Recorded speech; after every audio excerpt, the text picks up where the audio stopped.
सिंधुदुर्ग जिल्ह्यातील ठाकर समाज बांधवांना जात वैधता प्रमाणपत्र मिळावेत यासाठी आदिवासी संशोधन व प्रशिक्षण संस्था TIT तसेच संबंधित सर्व कार्यान्वित यंत्रणांसोबत बैठक घेऊन लवकरात लवकर याबाबत निर्णय घेऊ असे आश्वासन आदिवासी विकास मंत्री अशोक उईके यांनी मत्स्य व्यवसाय व बंदरे विकास मंत्री तथा सिंधुदुर्ग पालकमंत्री नितेश राणे यांच्यासह सिंधुदुर्ग जिल्हा ठाकर समाज बांधवाला दिले।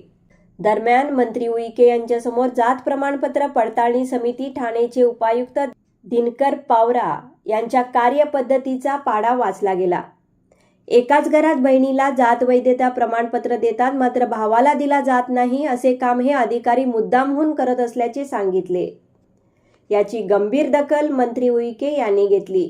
मंत्री उईके यांनी स्पष्ट सूचना देताना शासनाच्या मार्गदर्शक सूचनांनुसार विभागाने कार्यवाही करावी।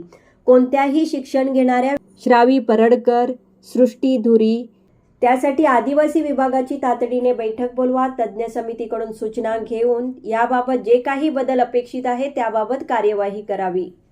आदिवासी विकास मंत्री यांच्या लोहगड या निवासस्थानी आयोजित बैठकीत ते बोलत होते।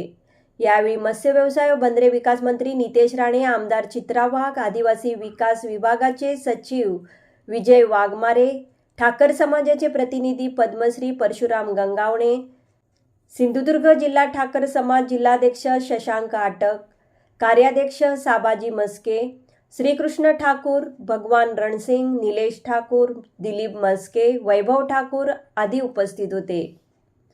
मत्स्य व्यवसाय मंत्री नितेश राणे म्हणाले की सिंधुदुर्गातील ठाकर या समाजातील समाज बांधवांना आवश्यक असलेले जात प्रमाणपत्र मिळवताना अनेक अडचणींना सामोरे जावे लागत आहे।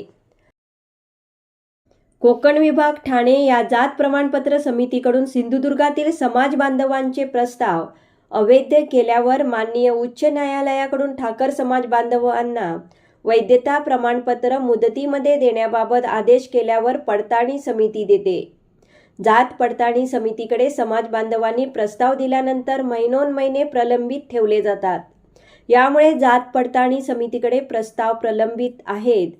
तसेच सामाजिक न्याय व विशेष सहाय्य विभागाच्या धर्तीवर आदिवासी विकास विभागामध्येही रक्तनाते संबंधामध्ये जात वैधता प्रमाणपत्र देण्यात यावेत।